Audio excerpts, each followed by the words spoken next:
Bismillahirrahmanirrahim. Assalamualaikum warahmatullahi wabarakatuh. Saya Oksa Kamila Ciartipa dengan NIM D1B019101. Pada kesempatan kali ini saya akan menjelaskan materi mengenai statistika.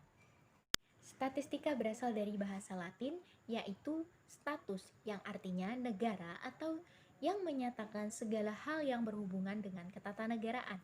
Statistika dapat diartikan sebagai ilmu yang mempelajari segala sesuatu tentang seluk-beluk data, yaitu tentang pengumpulan data, penganalisisan data, penafsiran data, dan penarikan kesimpulan dari data-data yang diperoleh dalam bentuk angka-angka.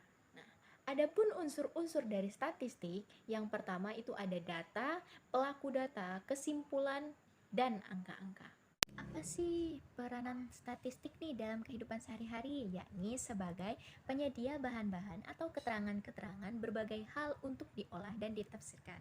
Nah, dalam ilmu pengetahuan, statistik sebagai peralatan analisis dan interpretasi dari data kuantitatif ilmu pengetahuan sehingga diperoleh kesimpulan dari data-data tersebut.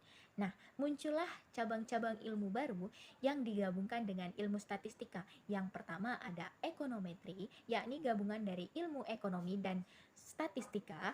Yang selanjutnya ada sosiometri, yakni gabungan dari ilmu sosiologi dan statistika. Yang selanjutnya ada psikometri, yakni gabungan dari ilmu psikologi dan statistika. Mengapa statistika diperlukan?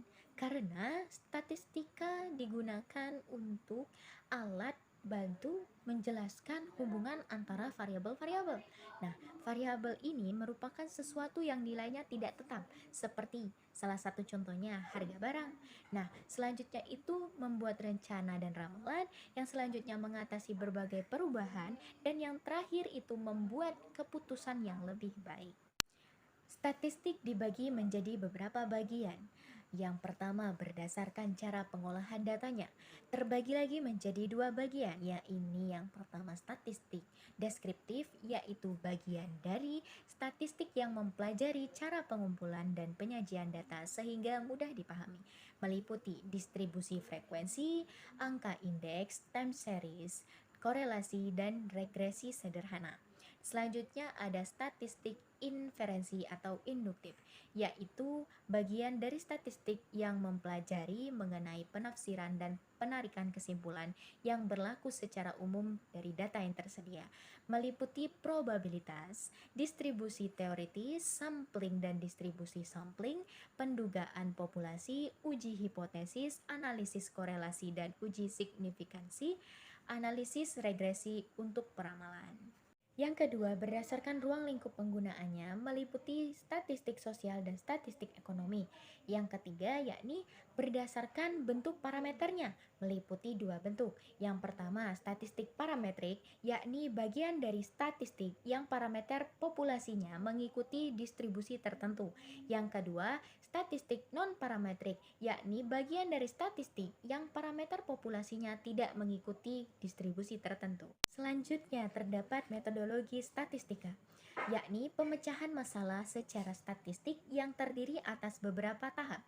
Adapun tahap-tahap metodologi statistik sebagai berikut. Yang pertama, identifikasi masalah. Yang kedua, pengumpulan data atau fakta. Yang ketiga, klasifikasi data. Yang keempat, penyajian data. Dan yang terakhir, analisis data sebelum dilakukannya penarikan kesimpulan. Terdapat beberapa konsep dasar dalam statistika. Yang pertama, yakni populasi, yang kedua sampel, yang ketiga variabel diskrit, yang keempat variabel kontinu, yang kelima pembulatan data, dan yang terakhir notasi sigma. Demikianlah penjabaran materi yang dapat saya sampaikan pada kesempatan kali ini. Lebih dan kurangnya mohon dimaafkan. Saya akhiri. Wassalamualaikum warahmatullahi wabarakatuh.